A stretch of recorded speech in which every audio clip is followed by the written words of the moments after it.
Bom, a gente vai começar aqui a terceira aula do segundo capítulo de processos estocásticos, continuar com o estudo das distribuições estacionárias. Então agora a gente vai ver, então nas primeiras aulas a gente falou um pouco de qual é a definição de uma distribuição estacionária. A gente viu depois na segunda aula o caso particular das cadeias de nascimento e morte.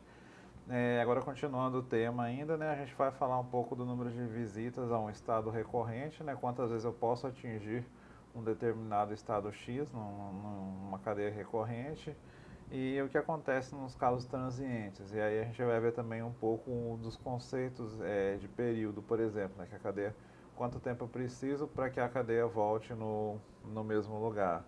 Então vou começar aqui a aula de hoje com essa parte aqui do número médio de visitas a um estado recorrente. Então, vamos considerar primeiro uma cadeia de nascimento e morte estacionária. Vamos supor que ela tem uma distribuição estacionária. Vamos lembrar um pouquinho da aula anterior. A gente viu na aula anterior que se uma cadeia de nascimento e morte ela tem distribuição estacionária, então ela tem exatamente essa distribuição aqui. Então essa aqui é a distribuição estacionária da cadeia de nascimento e morte, né? Então π de x vai ser o πzinho de x sobre a somatória de y de 0 até d, o πzinho de y. O que era o πzinho mesmo? Era o p sobre q, né? Era aquela função. Vou voltar mais um slide para a gente relembrar. Está aqui, ó. Então o πzinho é o p, de 0 até o p menos 1, dividido pelo q1 até, desculpa, o p0 até o py menos 1, dividido pelo q1 até o qy. Então daqui, né, então essa propriedade vai valer para toda a cadeia de nascimento e morte, eu posso aplicar nessa fórmula aqui. Então aquelas cadeias que a gente viu lá no capítulo anterior, o exemplo da ruína do jogador, o exemplo da cadeia do Ehrenfest, o exemplo de outras cadeias, cadeias que são as mais comuns, né, e o passeio aleatório também, né, que a gente viu do passeio aleatório. Então são esses três casos de cadeia de nascimento e morte, eu consigo encontrar a distribuição estacionária dessa maneira. Bom, então suponha que, por exemplo, na cadeia de nascimento e morte, suponha que o P de xx, o que é o P de xx? É a probabilidade de ficar no mesmo lugar, que lá na definição da cadeia de nascimento e morte, a gente chama ela de R de x. Bom, então é a distribuição que tem a probabilidade zero de ficar no mesmo lugar, né? Suponha que nesse caso, a probabilidade de ficar no mesmo lugar é igual a zero. Então, o que acontece aqui? Nesse caso específico, a cadeia ela volta para o estado X apenas no número par de transações, de passos, né? Então, ela volta apenas no número par para o mesmo lugar. Ela nunca vai voltar no mesmo lugar em um período ímpar. Então, vou mostrar aqui um exemplo, mostrar aquelas figurinhas lá para vocês entenderem. Então, ela aqui, vamos supor que eu tenho a cadeia, vamos supor que é uma cadeia de nascimento e morte, que ela tem aquela propriedade lá, onde ela só volta ela não fica no mesmo lugar. Então o que acontece? Se ela não fica no mesmo lugar, então vamos supor que ela está aqui. Se ela só sobe ou desce, ou seja, se ela satisfaz essa condição aqui, no próximo passo ela não vai estar no mesmo lugar. Então no próximo passo ela não vai estar no mesmo lugar. Então o que acontece? Então daqui, né, ou ela sobe, ou ela sobe, ou ela desce. Então ela não vai estar no mesmo lugar. Então ela vai subir ou descer, não vai ficar no mesmo. Ela só consegue voltar para o mesmo lugar daqui a 2 passos. Por quê? Porque eu posso subir e descer, né? Ou eu posso descer e subir. Então em 2 passos eu consigo estar no mesmo lugar. Agora em 3 passos eu consigo vir para o mesmo lugar em 3 passos? Existe algum caminho? Ou seja, saindo desse aqui, eu consigo chegar aqui? Também não. Por quê? Porque olha só, se eu subo ou desço em um passo, se em 2 passos eu voltar no mesmo lugar, em 3 passos eu já não volto mais. Porque aí se eu voltei para o mesmo lugar no segundo passo, no terceiro eu vou ter que subir ou descer. E no primeiro passo, se eu continuar subindo, ou se eu continuar descendo, descer 2 vezes aqui, eu não consigo voltar 3 vezes no mesmo lugar, fica devendo 1 ainda. Ó. Então, se eu subir 2 seguidos, no passo 3 eu só consigo descer 1. Não consigo descer aqueles 2, eu não consigo voltar para o mesmo lugar. Então, eu só consigo voltar para o mesmo lugar a partir do quarto. Se eu subir 2 vezes e descer 2 vezes, é, eu consigo voltar no mesmo lugar em 4 passos. Do mesmo jeito em 5 passos, eu não consigo em 5 passos sair daqui e atingir o mesmo lugar em 5 passos, porque os caminhos eles não permitem isso. Então, numa cadeia de nascimento e morte, onde a probabilidade de ficar no mesmo lugar ela é igual a zero, o Pn de xx vai ser igual a zero se o n é igual a ímpar. Eu só posso voltar número par de vezes para o mesmo estado. Então, o que acontece aqui? Isso aqui é um conceito que a gente vai ver mais para frente, não na aula de hoje ainda, que é o período da cadeia. Então, o período da cadeia é o quê? A cada 2 passos, a cadeia vai ter uma distribuição estacionária diferente. Ela pode ter uma distribuição estacionária para os períodos pares e para os períodos ímpares. Onde é que ela pode estar nos pares, onde é que eu posso admitir que ela esteja nos ímpares. Então, vai ter essa situação também da distribuição estacionária e um número par e ímpar de casos. Então, dessa maneira, aquela propriedade que a gente viu lá no começo aqui da primeira aula do capítulo 2, que era esse aqui, né? Para a distribuição ser estacionária, eu tinha essa condição aqui, né? Que o limite, o π de y era o que? Era o limite quando n vai para infinito, Pn de xy. Mas só que isso aqui não vai valer para todo n, né? A distribuição π de y, se eu coloco quando n vai para infinito, ou seja, se eu coloco n e se eu coloco n mais 1 já é outra coisa. Então, se n é par, o n mais 1 é ímpar. Então, Pn mais 1 de xy, limite, ela não vai para a mesma distribuição do Pn de xy para esse caso aqui, por exemplo. Então, a gente vai ver algumas situações específicas onde eu consigo uma distribuição estacionária, mas para cada parte do período, não para qualquer período. Então, eu vou ter um movimento diferente para os pares e um movimento diferente para os ímpares. Então, para isso, a gente vai introduzir aqui uma propriedade, vou colocar aqui no próximo slide. Opa. Aqui. Pronto. Então, para trabalhar com essa situação, considere a n uma sequência. Então, uma sequência de tal forma que o limite, quando n vai para infinito, do AN vai para um limite, existe um limite. Vamos supor que existe um limite para o AN. Então, a gente sempre considerou que, então, se o limite quando n vai para infinito de n vai para L, o limite da média dos AMs também teria que ir para o mesmo limite L. Então, a gente estava trabalhando com distribuição estacionária até agora desse jeito. Mas agora isso nem sempre vai ocorrer. Então, no exemplo que a gente viu no slide anterior, se eu chamo, por exemplo, o AN, eu chamo o AN igual a 0 se o N é ímpar, e a N igual a 1 se N é par, o que acontece? Então, para esse exemplo aqui, o que vai acontecer? A N é igual a 0 se N é ímpar, e a N é igual a 1 se N é par. O que vai acontecer? O limite, quando n vai para infinito de AN, ele não existe. Por quê? Porque vai depender do n. Então, se o n for ímpar, vai ser 0. Se o n for par, vai ser 1. Mas só que existe o limite da média, o limite. Quando n vai para infinito de 1 sobre n a n, o que acontece nesse limite aqui? É como se fosse o quê? Como se fosse 1 sobre n, e o que acontece? Se eu faço, quando n vai para infinito dessa média aqui, da somatória, né? Vou colocar aqui somatória. Então, como é que estava lá a definição? Só aqui, m igual a 1 até n, né? Então, somatória, deixa eu apagar aqui, tá?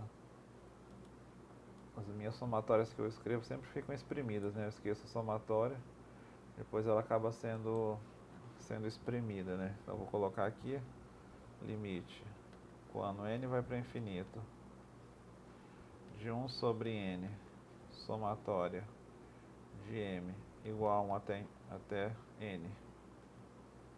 A n, o que acontece? O que acontece com a n nesse caso aqui na somatória? Então o que vai acontecer? Vai ficar 1 sobre n, vou escrever aqui, vai ficar 1 sobre n. Então o que acontece? O A1 é quanto? O A1 é ímpar, é 0. O A2 é 1, é par. Então vai ficar uma coisa assim, 0, 1, mais 0, mais 1, mais 0, mais 1, isso aqui infinitas vezes. Então o que vai acontecer? Esse pedaço aqui, ele vai, então se eu tenho metade está indo para 0 e metade está indo para 1, no total de n, então eu vou ter que esse parênteses aqui, ele vai para n sobre 2. N sobre 2. Então vai ficar n sobre 2 sobre n. Então como metade está indo para 0 e metade está indo para 1, em média, vai para meio. Então existe o limite. Quando n vai para infinito, essa sequência vai para meio. Mas só que um termo individualmente, ele não vai convergir, não tem um limite para ele. Então o que a gente vai fazer é exatamente trabalhar em situações desse tipo aqui. Em situações onde a gente vai verificar também o número de vezes onde a cadeia vai para um estado e a proporção de vezes onde a cadeia vai poder ir para um determinado estado.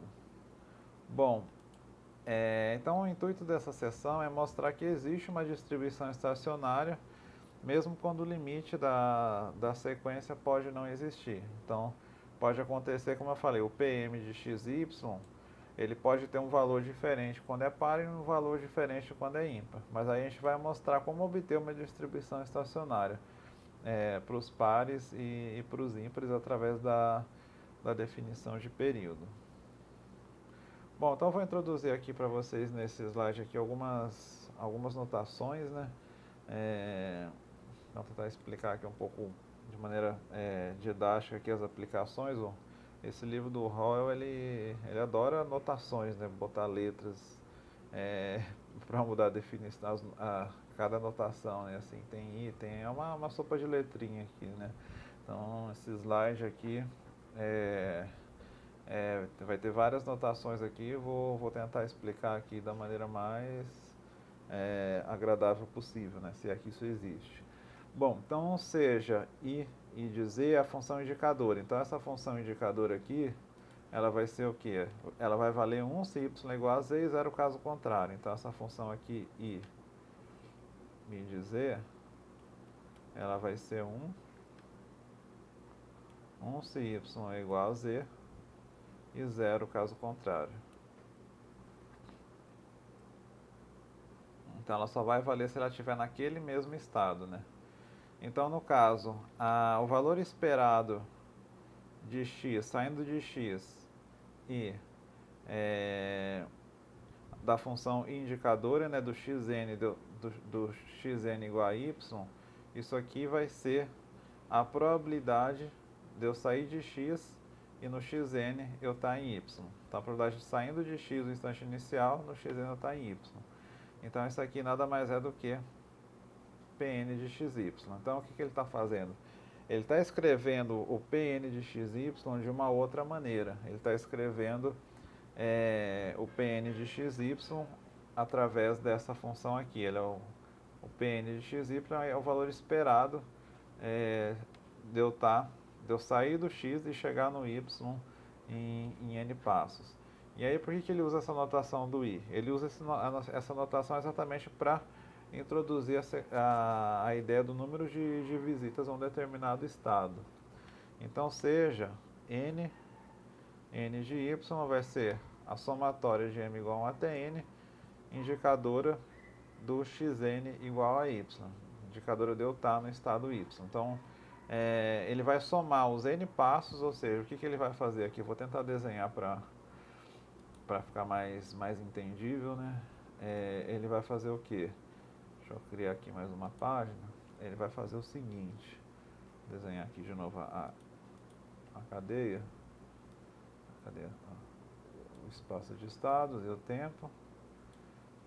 Então o que acontece aqui? Eu tenho o tempo, vou colocar aqui o tempo M. Deixa eu ver como é que ele colocou aqui no livro, a anotação do livro M igual a 1 até N, né? Então ele vai fazer aqui o tempo 1. Cadê? Aqui eu vou ter o tempo 1, 2, 3, 4, 5, 6, 7, até um tempo N. Então o que vai acontecer? Essa notação aqui, N de Y, N de Y, vai ser a somatória. Então ele vai passar em cada um deles. Ele vai passar, a cadeia de Markov ela vai passar. Então N de Y. Vamos supor que Y seja o estado que eu vou fazer em verde aqui. Aqui. Então esse aqui, em verde, eu vou colocar o estado Y. O estado Y. Então ele vai somar a cadeia, ele vai ver onde está o X1. Vamos supor que o X1 está aqui, o X2, vou colocar de outra cor. Então o X1 está aqui, o X2 está aqui, o X3 está aqui, o X4 está aqui e assim por diante. X5, X6, X7 e assim por diante. Então, algumas vezes ele vai passar para o Y, então aí a gente vai contar isso. Então o que significa essa notação aqui? Então ele vai somar cada ponto da cadeia, cada tempo da cadeia. Então ele vai somar 1 se o xn está no y e 0 caso contrário. Para eu ter no final o número de visitas naquele estado. Então quantas visitas eu tive naquele estado em n períodos, em n tempos. Então eu vou somar. Então esse n aqui, a definição é o seguinte, ele vai contar quantas vezes a cadeia, quantas vezes esses pontinhos vermelhos tocaram na linha verde do estado Y. Então ele vai contar. Então essa variável ele conta quantas vezes a cadeia passou no estado Y em n passos.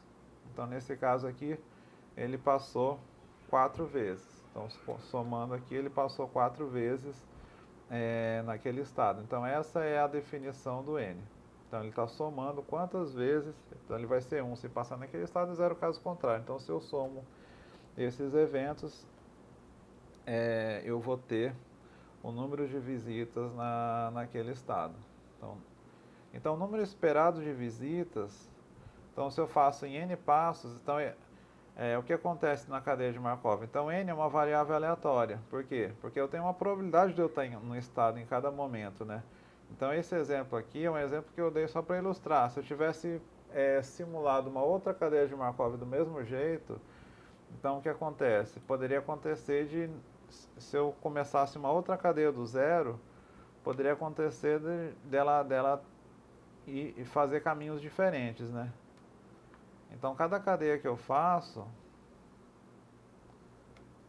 eu vou ter um número de vezes diferentes.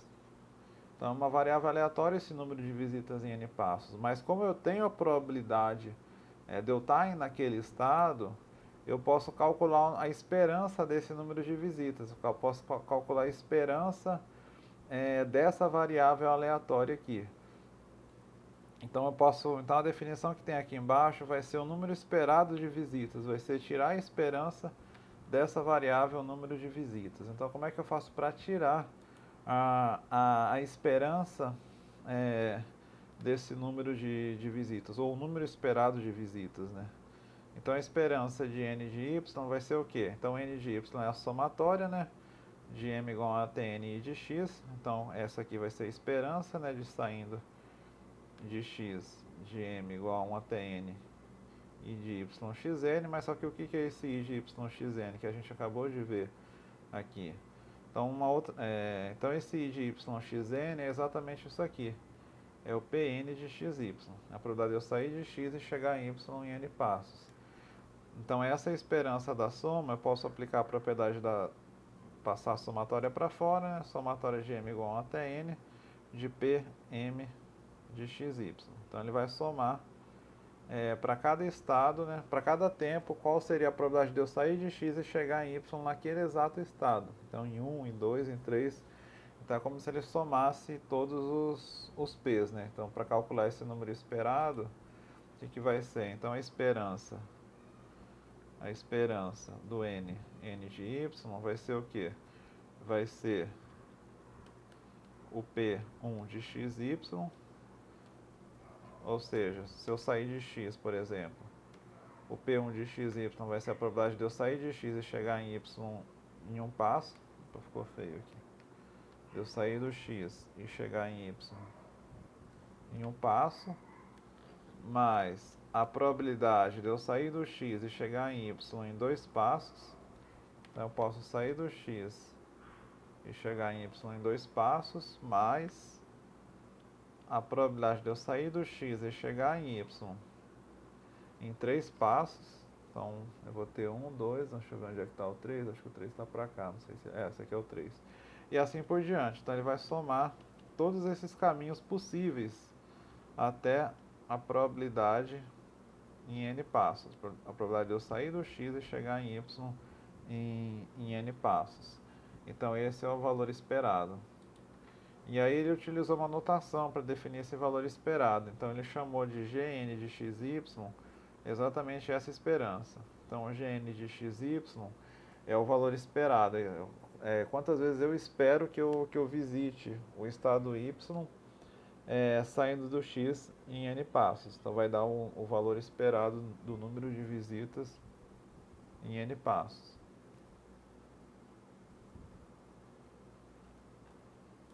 Então, vou passar aqui para o próximo slide.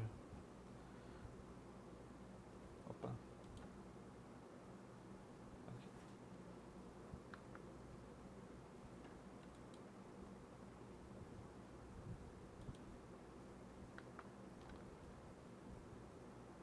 Bom, então como é que funciona essas probabilidades em estados transientes e estados recorrentes? Então o que acontece? Se o y é um estado transiente, o que vai acontecer? Então vamos lembrar aqui da definição do estado transiente. Então o estado transiente, ele é aquele estado onde eu posso chegar nele, mas pode ser que eu nunca mais volte para ele. Então pode ser que a cadeia ela nunca mais volte para aquele estado. Então o que acontece se ela nunca mais voltar para aquele estado? Então nesse caso, se ela nunca mais voltar para aquele estado, o número de vezes que ela vai entrar naquele estado é um número limitado, é um número finito, um número pequeno. Então, por exemplo, se o estado 2 é transiente, a cadeia pode começar no 2, pode ser que ela volte no 2 em dois passos, pode ser que ela fique no 2 um tempinho, mas se ela for sugada por algum conjunto irredutível, ela nunca mais vai voltar para o 2. Então o número de vezes que ela vai atingir o 2 é limitado. Então, no caso, o número de visitas, ele é um número pequeno, ele é um número finito, que é como está aqui no começo. Ó. Então, o número de visitas naquele estado, ele é finito. E dessa maneira, o valor esperado do número de visitas é finito também. Então, o limite, quando n vai para infinito, n de n de y é menor que infinito. E aí, pela definição, né, como isso aqui é finito, então, pela própria definição ali que a gente viu no slide anterior, deixa eu voltar aqui para ele. Vou escrever aqui. Peraí. Então, no caso, se o y é transiente, se o y é transiente, o que acontece? Vai acontecer que o limite, quando n vai para infinito, n de y é menor que infinito. Então esse valor aqui é um valor menor do que infinito. Então vai acontecer que o limite, quando n vai para infinito, de Gn de xy, o que é o Gn de xy? O Gn de xy vai ser o limite, quando n vai para infinito, do que? Então o que é o valor esperado? É a esperança do n, né? Esperança. Gnn. N Coloquei errado aqui.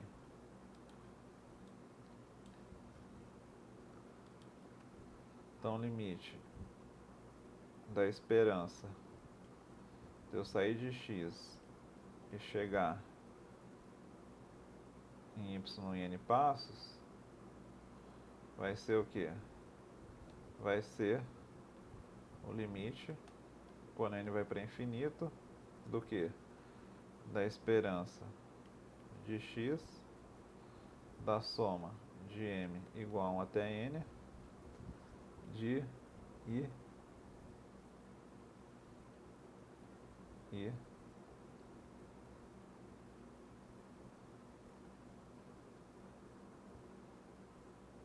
y, né?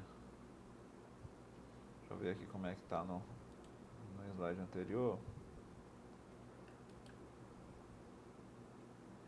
Tá aqui, né? Do i de y de xn, na verdade, né? Deixa eu usar aqui a notação correta. I de y de xn. I de y de xn. Pronto. Então, deu tá no xn no estado y. Então, isso aqui vai ser o limite quando n vai para infinito da somatória de m igual a 1 até infinito, até n, na verdade, da esperança de x, eu sair de x, né? Eu tá no y no estado xn.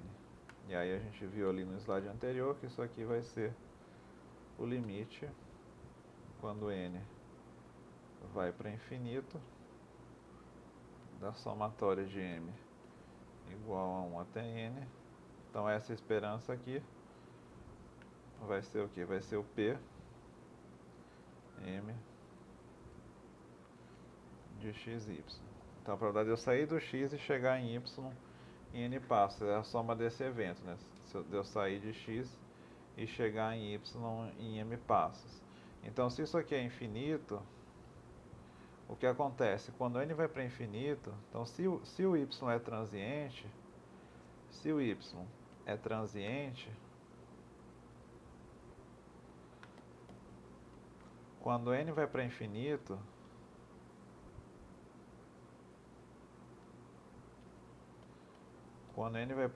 o que acontece? O limite, quando n vai para infinito,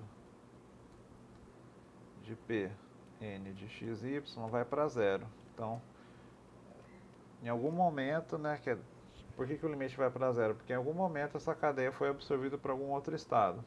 E aí quando ele chega nesse estado ou nesse conjunto, ele nunca mais volta para o y. Então é por isso que o número de visitas no estado transiente, ele é finito. E da mesma maneira, a proporção de visitas no estado transiente, assim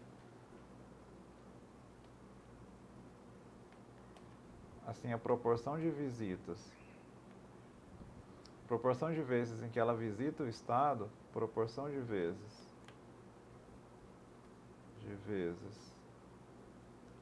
em que a cadeia visita o estado y,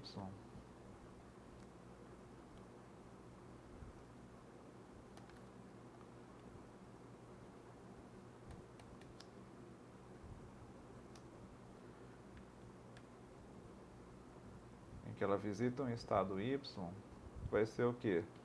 Vai ser o limite, quando n vai para infinito, do quê? O que é a proporção de vezes? Vai ser 1 sobre n, somatória de m igual a 1 até n, e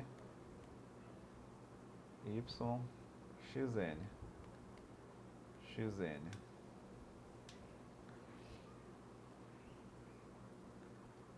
Então, a proporção de vezes que ela visita... Então, como essa parte aqui, ela é finita, ela é menor que infinito, e esse termo vai para infinito, isso aqui vai para zero.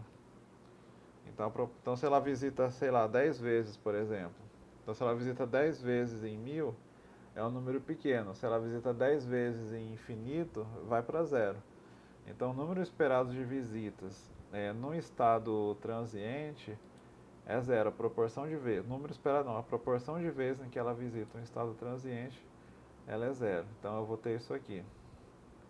Então, o limite do número de vezes sobre n é zero e o limite do valor esperado de vezes sobre n, né, proporção de vezes, ela vai para zero.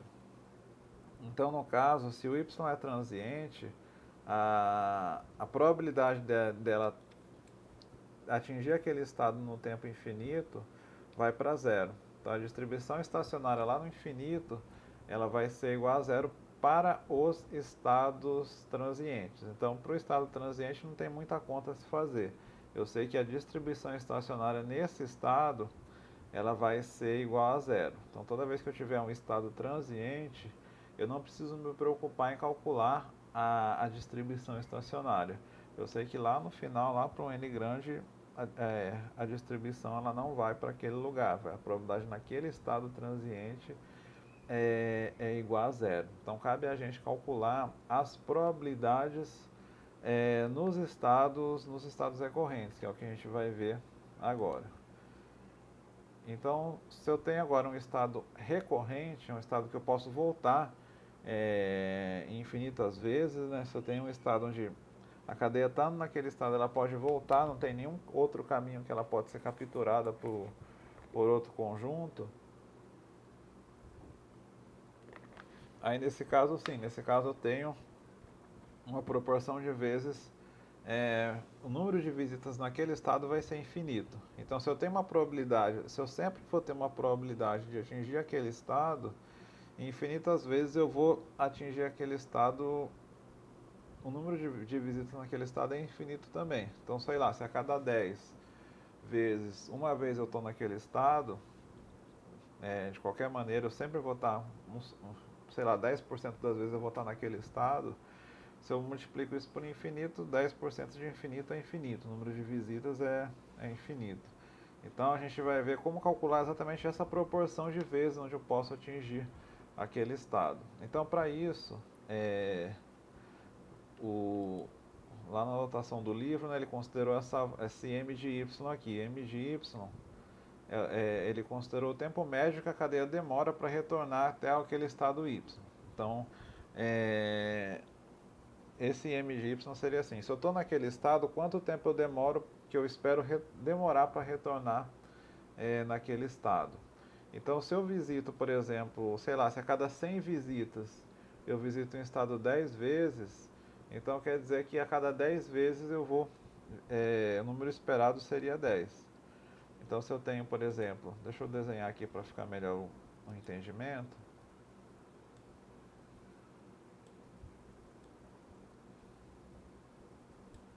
Então, por exemplo, se eu tenho um estado recorrente, né? Se eu estou nesse estado aqui, então vamos supor que eu espero que a cada 3 passos eu volte para ele. Então, a cada 3, pode ser que não volte, mas em média eu volto a cada 3. Então o que acontece? Como é que eu calculo a proporção de visitas nesse estado aqui? Então a proporção de visitas nesse estado vai ser um número inversamente proporcional ao número de visitas com relação ao total. Então vai ser sei lá, se eu faço 3 visitas, sei lá, se eu faço 3 visitas a cada 10, né? Então vai ser 3 sobre 10. 3 visitas a cada 10. Então esse aqui seria o tempo médio, né? A cada 10 visitas eu faço 3. Então no caso, 1 sobre m de y vai ser a proporção de vezes onde eu vou atingir aquele estado. Então isso aqui vai ser a proporção de vezes em que se atinge o estado y.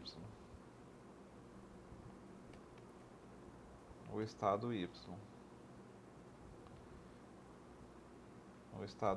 Então essa aqui vai ser a chamada proporção de vezes onde eu atinjo o estado y. Então, para os conjuntos recorrentes, né, eu posso escrever dessa maneira. Então, se eu tenho π de x, uma distribuição estacionária. Então, o que é uma distribuição estacionária? A distribuição estacionária, eu vou ter o π de x vai ser, então essa aqui é a propriedade lá da primeira aula, né, do capítulo 2. O π de x é somatório em z, π de z vezes Pm de zx. Então, se eu somar essa sequência aqui de 1 até m, então o que acontece? Se eu tenho uma distribuição estacionária, essa propriedade aqui, ela vai valer para qualquer m. Ela vale para qualquer m, de 1 até qualquer valor aqui. Então, se eu pego essa propriedade aqui e tiro a média, eu vou chegar exatamente nesse resultado aqui. Então, o que eu vou mostrar para vocês aqui é exatamente como que a gente faz para chegar nesse resultado aqui. Então, eu vou escrever aqui na mesa. Acho que a câmera tá... Eu fico um pouco distante da câmera quando eu escrevo na mesa, porque a mesa aqui, ela está do lado do computador, não está exatamente na frente, né? Então, não sei se a câmera... Eu fico um pouco longe aqui da câmera, mas tudo bem. Se der para ver aqui a mesa, é o que é mais importante. Então, o que eu tenho? Qual é a minha definição? π de x é igual ao que? Somatória em z vezes π de z vezes Pm de x, y. Então, isso aqui vale, pela definição de distribuição estacionária, vale para qualquer m. Isso aqui vale para qualquer m. Então, se isso aqui vale para qualquer m, o que acontece se eu pegar os dois lados aqui? Vamos supor que eu pegue esses dois lados.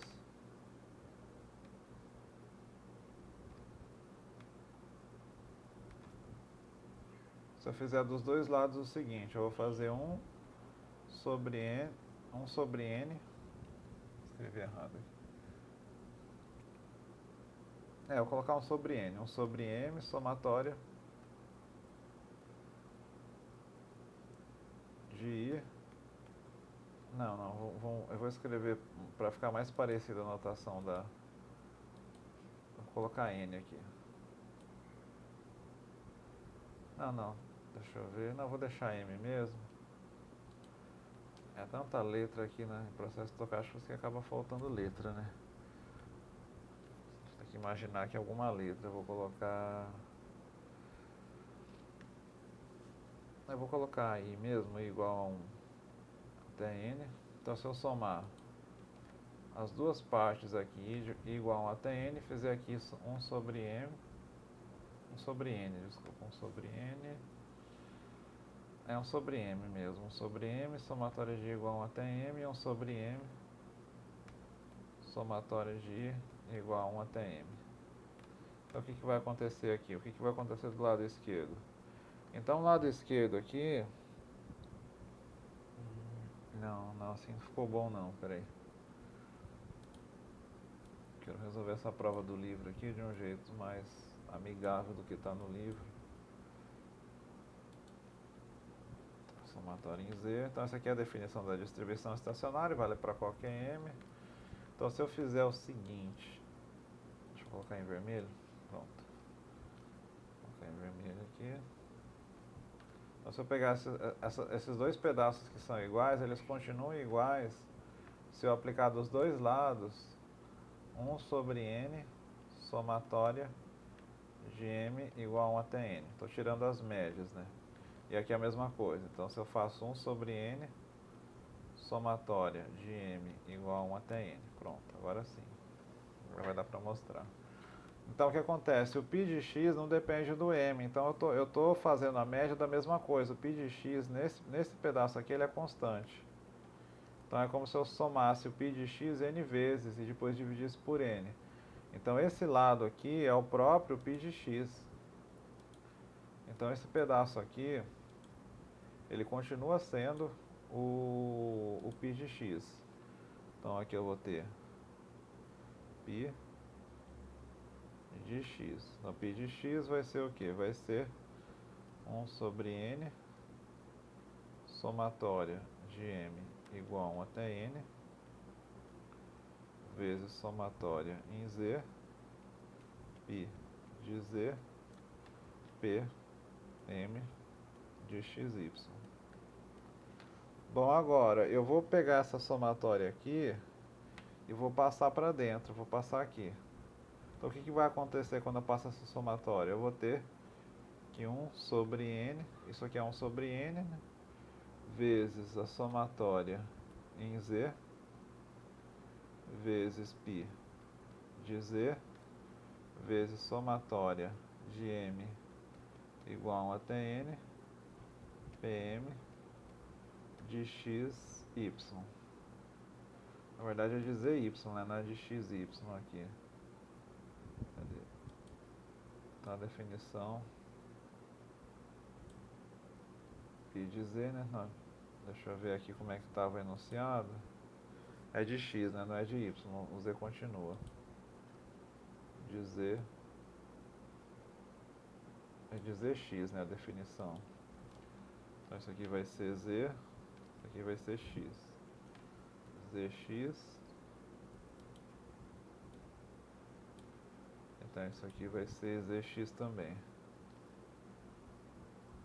Pronto, aqui vai ser z. Agora sim, zx. Π de z vezes P de zx. Isso.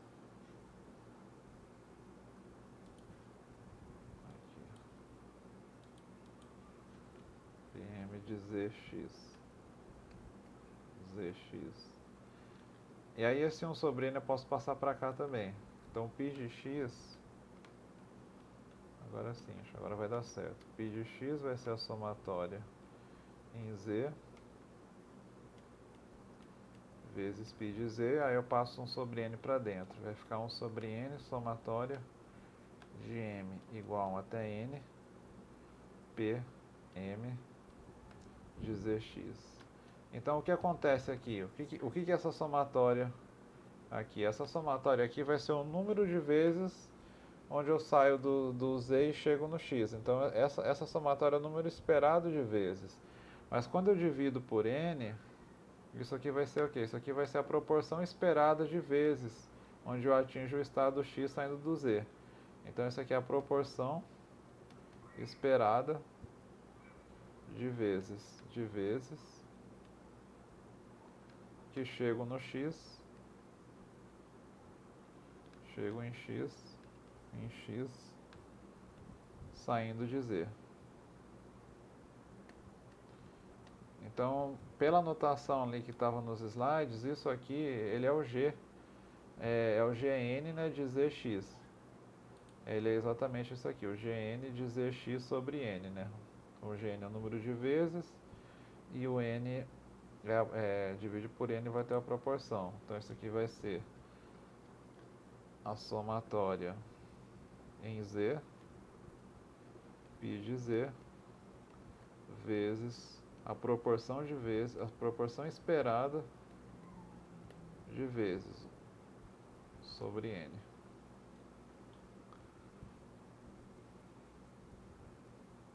Agora, se eu faço o limite disso aqui indo para infinito, se eu faço o limite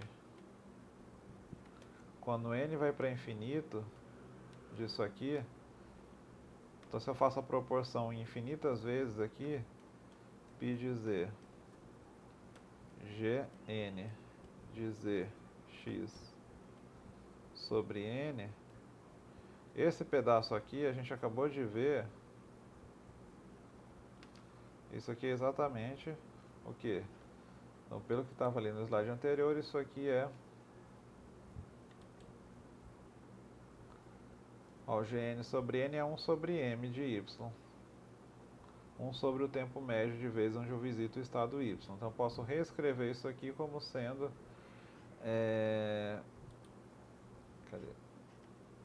Como sendo... Então, eu vou ter...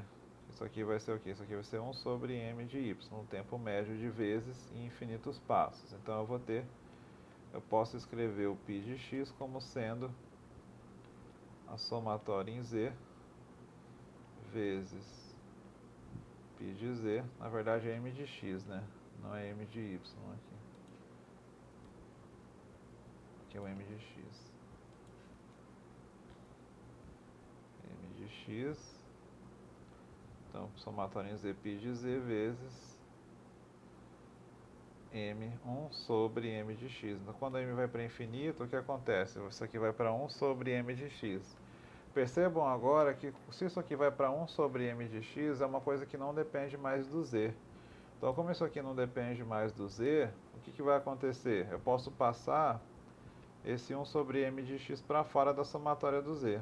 Então, π de x vai ser o quê? Vai ser 1 sobre m de x vezes somatória em z, π de z. E a somatória em todos os valores possíveis de uma probabilidade, isso aqui nada mais é do que 1. Eu estou somando todas as probabilidades da distribuição estacionária em z, isso aqui vai ser 1. Então eu vou ter que o π de x é igual a 1 sobre m de x. Vai ser a proporção 1 sobre o número esperado de vezes, né, que eu visito o estado x. É o tempo entre uma visita e outra. Então eu posso escrever o π de x dessa maneira. 1 sobre m de x. Que é o que está aqui, né? Então você tem uma cadeia irredutível, né? Então aqui é o que a gente chegou, né? Então, então esse teorema aqui é exatamente o da aula passada, né? Então, se eu tenho uma distribuição estacionária, se x é um estado transiente, então π de x é igual a zero, que eu já falei aqui no começo da aula de hoje. E aí, se eu tenho um estado recorrente, a distribuição estacionária ela vai ser dada dessa maneira aqui. Então, se eu tenho uma cadeia de nascimento e morte infinita, então a gente viu, por exemplo, que uma condição para existir a distribuição estacionária é que esse termo seja menor que infinito. A somatória de π de x, né, ela seja menor do que infinito. Na verdade, tem um erro aqui, deixa eu corrigir. Tem a somatória do outro lado também, né? Então a somatória, aqui a somatória de x igual a 1 até infinito do π de x tem que ser menor do que infinito para existir uma distribuição estacionária na cadeia de nascimento e morte pela própria definição lá. Deixa eu voltar aqui.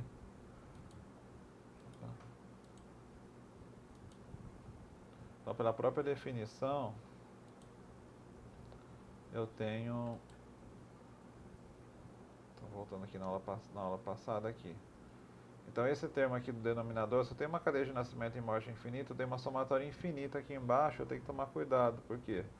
Porque essa somatória infinita pode não convergir. Então, se isso aqui for infinito, não vai existir distribuição estacionária, só vai existir exatamente se isso aqui for menor que infinito.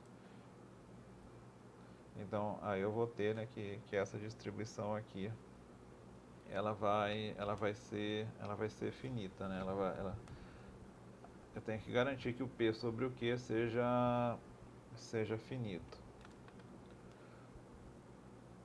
Bom, então a gente fez tudo isso para chegar na parte das cadeias redutíveis. A gente vai calcular, né, a distribuição estacionária, né, nas cadeias redutíveis dentro de um espaço de estados. Então vamos supor que eu tenho mais de um conjunto irredutível.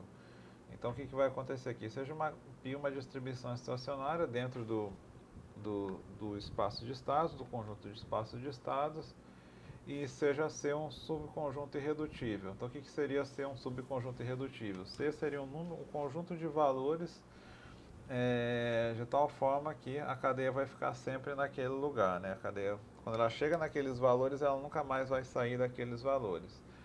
Então, nesse caso, se a cadeia tem só um conjunto irredutível, a gente diz que o π, a distribuição estacionária, é concentrado em C. Se o quê? Se o π de x é igual a zero, quando o x não pertence àquele conjunto. Então, se o x não pertence àquele conjunto, quer dizer que os outros estados são transientes. E se eles são transientes, quer dizer que a probabilidade daqueles estados é igual a zero. E aí a gente vai utilizar esse teorema aqui. Então, se eu tenho C um conjunto irredutível de estados, então a cadeia de Markov tem uma distribuição única em π, concentrada em C. Então, se ela tem só um conjunto, ela vai ter só uma distribuição irredutível e esse π de x vai ser 1 sobre m de x. Então, aí eu vou calcular quando eu tenho... Então, o que ele está dizendo aqui, esse teorema? Então, esse teorema está dizendo o seguinte. Então, se eu tenho, por exemplo, um conjunto C. Então vamos supor que eu tenho lá um conjunto X. Vamos supor que eu tenho os estados XC1, X... Não, vai ficar estranho aqui. Deixa eu apagar. Então isso aqui, vamos supor que eu tenho um conjunto de estados. Sei lá, vamos supor que eu tenho X. Vamos supor XA, XB. Tenho, sei lá, 3 estados, por exemplo.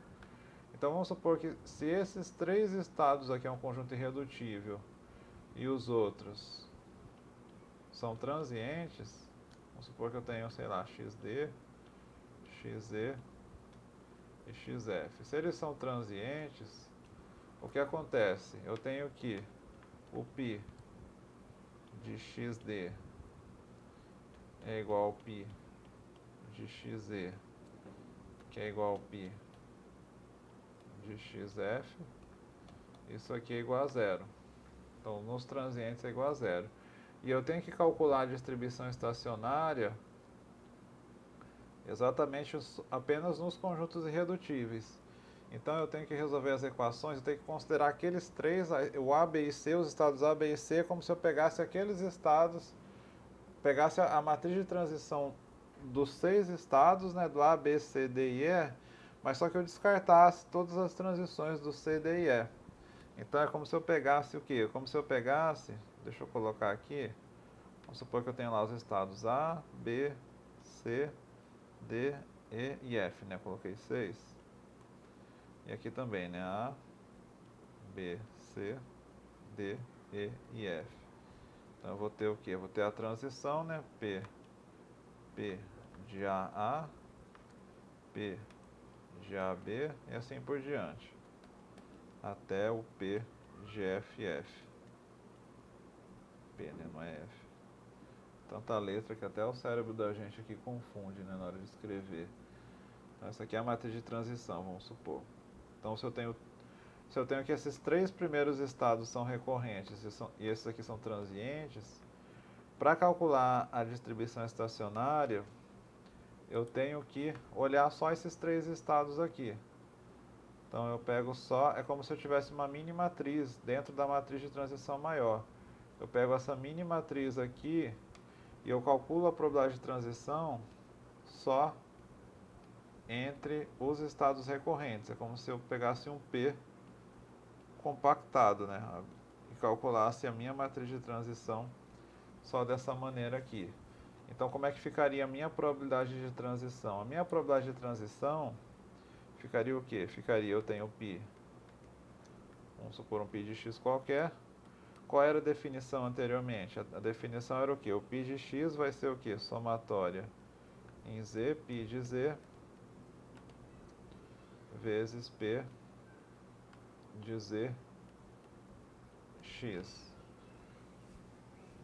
Mas só que se o estado transiente, eu não preciso fazer conta nenhuma. Como eu falei, isso aqui vai ser zero. Agora, nesse caso aqui, o que vai acontecer? O π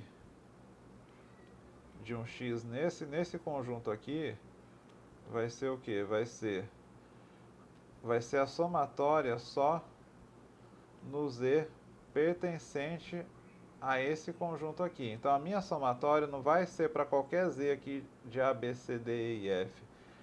A minha distribuição estacionária vai ser só no z pertencente àquele conjunto irredutível, aqueles estados recorrentes. Então, ele vai fazer só no A, B e C. Então, ele vai só pegar o π de z vezes p de zx. Ele vai pegar só para o A, B e C. Ele não vai fazer a somatória no 6. Ele vai fazer a somatória só naqueles estados que são recorrentes. Os estados transientes eu tiro eles. Então é como se eu pegasse uma matriz menor e fizesse as contas em cima dessa matriz menor. Então é isso que vai acontecer aqui, é isso que está dizendo aqui. Então eu posso ter só um conjunto irredutível, a gente vai fazer essa conta só para esse conjunto irredutível.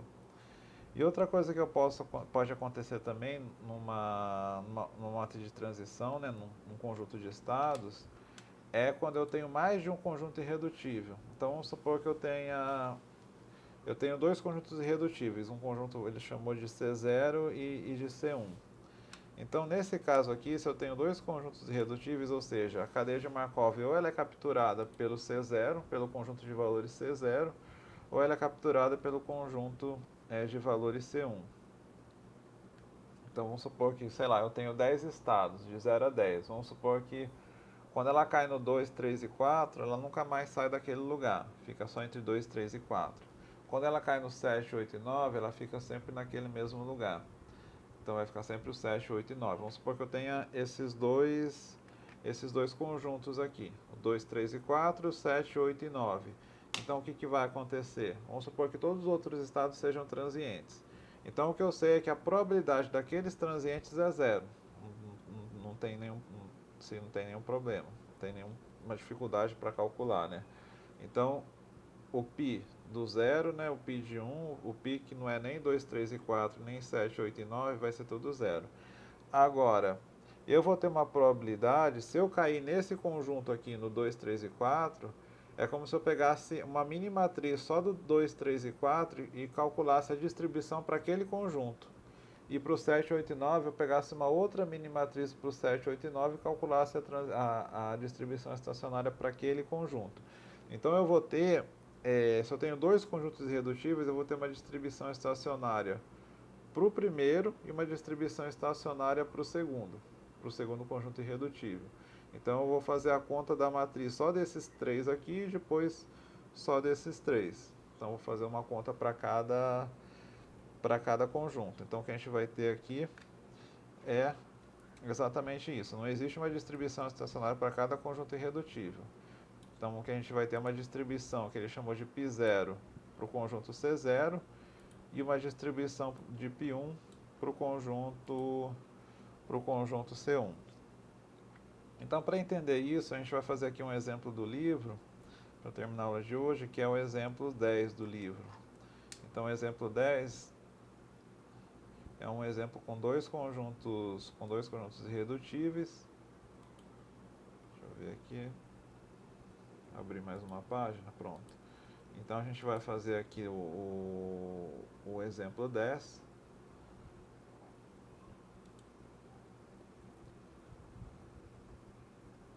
Então, exemplo 10. Então aqui está o exemplo 10. Bom, então está aqui o nosso exemplo. Então esse exemplo aqui é o exemplo 10, que estava lá no livro, né, do capítulo anterior. Ele usou aqui esse exemplo. Então nesse aqui, a primeira coisa que a gente tem que fazer é identificar quais são os conjuntos irredutíveis, né? Então a gente pode perceber que do zero, então a primeira coisa é o exercício lá do capítulo anterior para vocês classificarem os estados, né? Então a gente pode ver aqui, do zero eu só posso ir para o zero. Então o que isso quer dizer? O zero é absorvente. O zero é um estado absorvente. Então um conjunto, o C0, um conjunto irredutível é o próprio zero. Então o conjunto C0 seria o próprio zero. Então qual que seria a distribuição estacionária no zero? O π0x vai ser o quê? Vai ter uma probabilidade de 1 de ficar no zero e 0 de ir para qualquer outro lugar. 2, 3, do 1, 0, 1, 2, né? 3, 4, 5. Então se eu estou no conjunto, se eu cair no conjunto C0, eu vou ficar, probabilidade de 1 de ficar sempre naquele lugar. Agora o estado 1. O estado 1 ele é o quê? O estado 1 ele é um estado transiente, porque do 1 eu vou para onde? Eu vou para o 0, 1 e 2, né? Eu vou para o 0, eu vou para o 1 e vou para o 2. Então se eu caio no 0, ele vai ficar no 0 para sempre. Então 1 é transiente.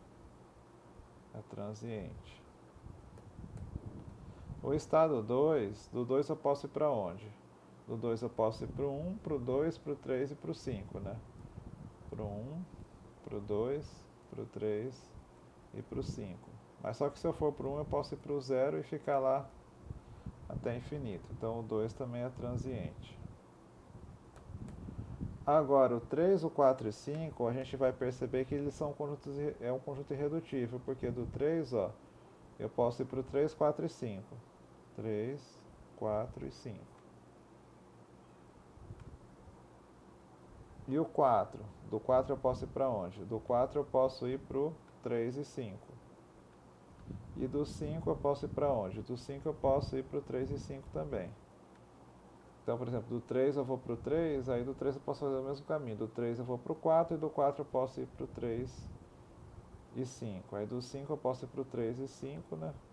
E aí quando eu venho para o 3, eu sempre posso voltar para o 3. E aqui do 4 eu posso ir para o 3, ó, do 4 eu posso voltar para o 4? Pode, porque do 4 eu posso ir para o 3, e aí do 3 eu posso ir do 3, 4 e 5. E mesmo que eu vá do 4 para o 5, do 5 eu vou para o 3 e 5, e aí do 3 eu volto para o 4, 3, 4 e 5. Então saindo do 4 sempre vai ter uma possibilidade de eu voltar para o 4.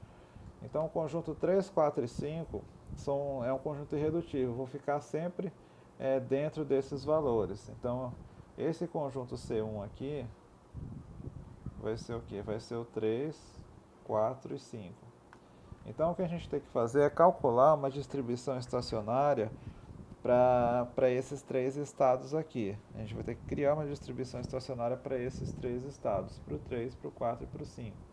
Então, é como eu falei anteriormente, esses estados aqui é como se eles formassem uma mini matriz, uma matriz da distribuição estacionária só daqueles três estados, do 3, do 4 e do 5, né? Como se eu pegasse então a minha matriz de transição e resumisse só, se eu quero a distribuição daquele conjunto C1, basta pegar essa matriz aqui e pegar a definição de distribuição estacionária. Então, a minha matriz de transição, ela vai se resumir a essa parte aqui. Então, em C1, então no conjunto C1, que é o quê? Que é o 3, o 4 e o 5, eu vou ter o quê? Eu vou ter a matriz de transição 3, 4 e 5, eu vou reescrever ela, né? Então 3, 4 e 5, deixa eu reescrever aqui ela. E aí eu vou reescrever ela só desse pedaço aqui. Então deixa eu ver aqui como é que ficou a matriz de transição desse pedaço. Ela está ali no slide anterior, né? Estou achando mais fácil olhar aqui do que voltar a página. Então a probabilidade aqui é 1/6, 1/3 e 1/2. 1/6, 1/3 e 1/2, né? Aqui vai ser 1/2, 0,5, meio, 0,5. E aqui vai ser 1/4, 0 e 3 quartos. Então, como é que eu calculo a probabilidade de transição dentro de um conjunto irredutível? Então, π de x vai ser o quê? Vai ser a somatória em z, π de z, vezes p de z x. Mas só que agora a somatória vai ser só dentro desse conjunto, é só de z pertencente a C1. Então eu vou fazer agora só para z igual a 3, 4 e 5. Eu não faço para a matriz toda como eu estava fazendo anteriormente. Então, como eu tenho só um conjunto irredutível, eu vou fazer só para aquele conjunto, né? Então, no caso aqui vai ser o π, né? No caso, depois eu chamo de π1. Então, esse π aqui é o π só do conjunto C1. O π do conjunto C0 a gente encontrou aqui, né? Do conjunto irredutível C0, π0. Agora eu vou fazer o π do conjunto C1. Então, como é que fica o π de 3? O π de 3, ele vai ser o quê? Ele vai ser, então, somatória de z de 3, 4 e 5, né? Então, o z vai ser π de 3 vezes p de 3, 3, mais, agora quando z é igual a 4, π de 4 vezes p de 4, 3, mais π de 5 vezes p de 5, 3. Então, P de 3, 3, vamos olhar aqui na matriz, é 1/6, 1/6. P de 4, 3 é o que? É 1/2. Então, P de 4, 3 é esse aqui, ó. E o P de 5, 3 é o que? É 1/4. 1/4. Então eu vou ter que o π de 3, a primeira equação que eu vou ter é que o π de 3 vai ser igual a π de 3 sobre 6 mais π de 4 sobre 2 mais π de 5 sobre 4. Então essa é a primeira equação. Agora eu vou para a equação do π de 4. Então eu vou pegar essa equação aqui e vou agora substituir agora o x pelo 4. Vou reescrever ela como sendo... Então vou ter o π de 4 vai ser o quê? Vai ser a somatória de z de 3 até 5, né? De π de z vezes p de z4. Então isso aqui vai ser π de 3 vezes p de 3, 4, mais π de 4 vezes p de 4, 4, mais π de 5 vezes p de 5, 4. Então, nesse caso aqui, o p de 3, 4 é quanto? O p de 3, 4, ó, de 3 para 4 é 1/3. 1/3. O p de 4, 4, até aqui é 0, né? E o p de 5, 4 também está aqui, vai ser 0. Então, eu vou ter que o π de 4 é igual a quê? É igual a π de 3 sobre 3. E aí, finalmente, a gente vai fazer para o 5, né? O π de 5. Então, eu vou ter que o π de 5... Então, basta pegar essa equação aqui e substituir o x pelo 5. Então, vai ser π de 3. Então, quando z igual a 3, né, vai ser p de 3, 5, mais π de 4 vezes p de 4, 5, mais π de 5 vezes p de 5, 5. Então, o p de 3, 5 vai ser igual a quanto? O p de 3, 5 está aqui, né? 1/2. 1/2. O p de 4, 5 está aqui, é 1/2 também. E o p de 5, 5 é o último, é 3/4. 3/4. Então eu vou ter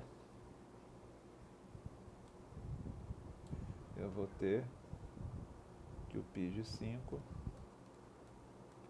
vai ser igual a π de 3 sobre 2 mais π de 4 sobre 2 mais π de 5, 3π de 5, né? Sobre 4. Sobre 4. Então eu vou reescrever essas três equações ali no outro slide para não ficar muito grande. Então eu vou pegar primeiro essa equação aqui, ó, π de 3. Se eu pegar esse π de 3 sobre 6 e passar para o outro lado, fica π de 3 menos π de 3 sobre 6, fica 5π de 3 sobre 6. Então vou passar aqui, ó, 5 π de 3 sobre 6 sobre 6 vai ser igual a, voltando aqui, π de 4 sobre 2 mais π de 5 sobre 4. Então, π de 4 sobre 2 mais π de 5 sobre 4. A segunda equação foi a mais tranquila, né? π de 4 é igual a π de 3 sobre 3. Então, π de 4 vai ser igual a π de 3 sobre 3. Então, π de 4 é igual a π de 3 sobre 3. E aí a terceira equação. Então, π de 5, se eu pegar esse π de 5, 3π de 5 sobre 4, passar para lá, fica π de 5 menos 3/4 de π de 5, fica π de 5 sobre 4. Então, eu vou ter que o π de 5 sobre 4 é o quê? Ele é igual a π de 3 sobre 2 mais π de 4 sobre 2. Então vai ser π de 3 sobre 2 mais π de 4 sobre 2.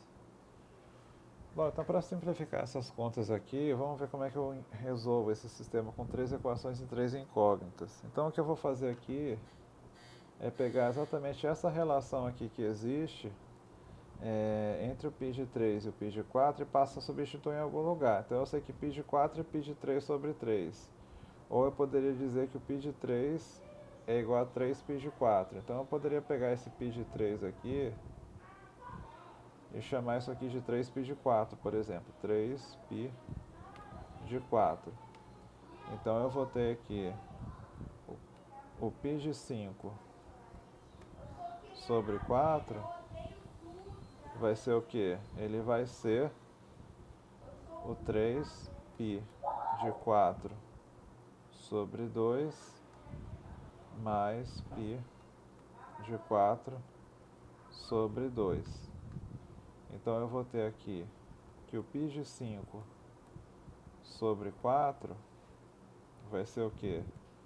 Vai ser igual a 4π de 4 sobre 2. Então vai ser 2π de 4. Então eu tenho o quê? Eu tenho que o π de 5 sobre 4 é igual a 2π de 4. Então eu vou ter que o π de 5 vai ser 8π de 4. Então eu vou ter que o π de 5 é igual a 8 vezes π de 4. Isso, né? 3/4. Isso é. Então o que eu tenho aqui? Eu tenho que eu consigo escrever o π de 3 e o π de 5 em função de π de 4. E aí eu vou usar aquela equação-chave que a gente estava utilizando, que a soma do π nos todos do conjunto irredutivo, ela sempre é igual a 1. O π de 3 mais π de 4 mais π de 5 é igual a 1. Mas o que é o π de 3? O π de 3 é o quê? É 3π de 4.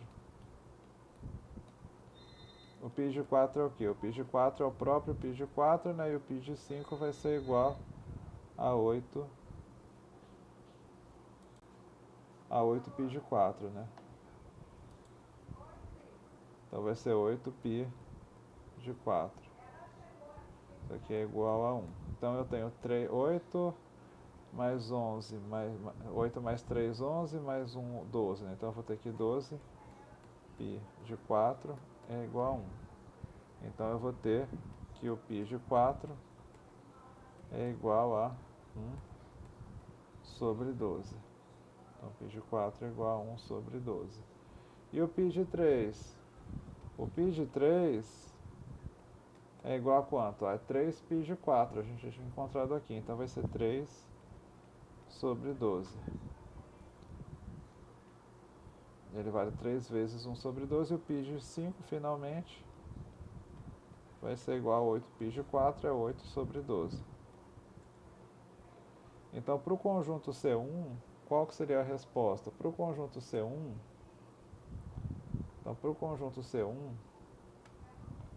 eu vou ter o quê? Eu vou ter que o π1 de x, então se eu estou naquele estado C1, a distribuição estacionária dentro daquele conjunto lá, eu vou ter uma probabilidade de 0 para o 0, 0 para o 1 e 0 para o 2. Por quê? Porque o 1 e o 2 são transientes e o 0 faz parte do outro conjunto. Agora, para o 3, eu vou ter a probabilidade desse conjunto. Né? Para o 3 eu vou ter 3 sobre 12. Para o 4 eu vou ter 1 sobre 12. E para o 5 eu vou ter 8 sobre 12. Então a distribuição estacionária para esse conjunto C1 vai ser essa. Vai ser o π1. Eu vou ter uma probabilidade para o π0. Então, no caso, o conjunto C0 é só um número, né? É um estado absorvente, então ele tem uma probabilidade de 1 para aquele, 0 para todos os outros. Enquanto que nesse conjunto C1 aqui que a gente obteve, eu vou ter uma probabilidade 0 para os outros que não estão dentro dele E aí para dentro desse estado, né, eu vou ter eu vou ter uma probabilidade dessa maneira aqui, né? 3 sobre 12, 1 sobre 12 e 8 sobre 12. Então assim é, que vai funcionar, né? Então a resposta aqui do livro, eu estou vendo que ele simplificou, né?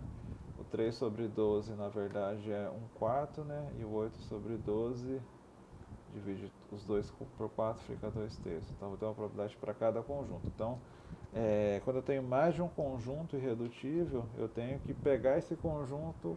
A grande dica, né, para vocês quando eu tenho um conjunto irredutível é pegar esse conjunto e transformar numa mini matriz. Então eu tenho a matriz maior e transformo ela numa matriz menor. Então eu tinha essa matriz grande aqui, né? Identifiquei os conjuntos irredutíveis e cada conjunto irredutível eu faço uma matriz pequenininha daquele conjunto e calculo a distribuição estacionária daquele conjunto. E aí eu vou ter uma distribuição estacionária para cada um dos conjuntos irredutíveis. Então eu vou terminar o assunto da aula de hoje por aqui. E aí caso vocês, para treinar, né, essa técnica, na página 82 tem os exercícios 19 e 20 que são exatamente nesse sentido, né? Os exercícios 19 e 20, eles são exatamente para vocês calcularem a distribuição em cada conjunto, né? Então vocês façam o item A, né? Por enquanto fazem o item A, o item B por enquanto ainda não.